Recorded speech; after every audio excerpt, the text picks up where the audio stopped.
Well, we're sitting around a fire, a number of guys from the church, brothers, and we've been sharing about how we feel about different things in our life. And we're also talking about Peter, and talking about Peter's denial of Christ.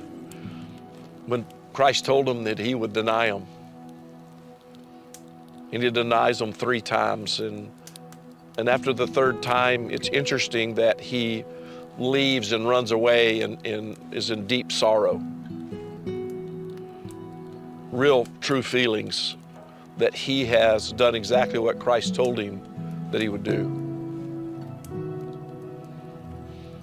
And what's so impressive to me about Peter is it hurt him to do it.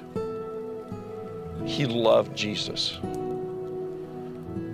served with him for years, and saw the wonders and the miracles and the compassion of Christ.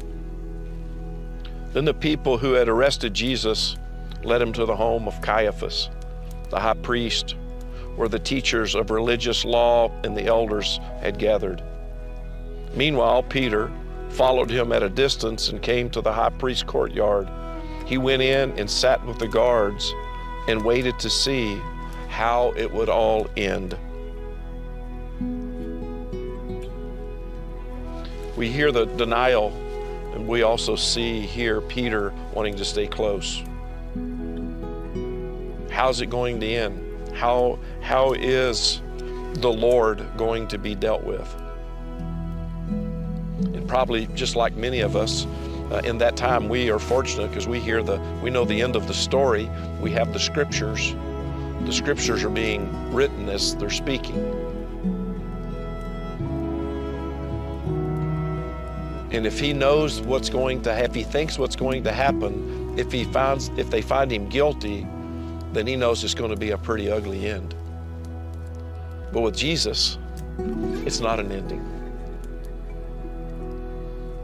He does something and can do things that no one else can do.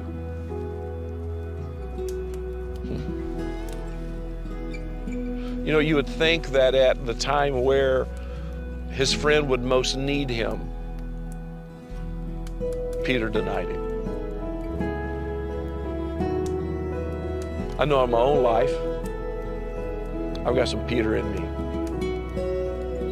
It may not be with the physical action of denying Christ or one of my friends or my wife, but there are times when my words and my thoughts are denying. My actions maybe are hidden at times.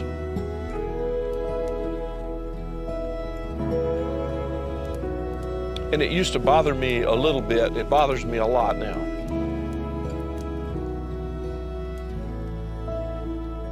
My prayer really is that I would become more like Peter in the sorrow that he had, in the sin that he had in his life, in the denial that he had, how he hurt himself. Christ knew what he was going to do, and he loved him the same. He loved him unconditionally. As a matter of fact, we'll read in the scripture, in some translations it says that once he came out of the grave and he asked for the disciples to come, he said, "Go and get the disciples and Peter." That's grace. And that's the grace that's available to every one of us. We're here now in Holy Week, and the life of Jesus, the crucifixion and the life that he lived it's just like it's right here. It seems to be coming more important at this time of the year as Easter's coming. But really it's an everyday lifestyle. It's an everyday walk with Christ and not denying him with our words and our thoughts and our actions. So I want to encourage you during this Holy Week and this time of fasting and prayer. What parts of you are like Peter that you need to shed and get rid of? We're so grateful to get to be on this journey with you, and we're anxious to hear what God's doing in your life as you spend time focused on this holy week, this holy story of Jesus. We love you and we sure appreciate you.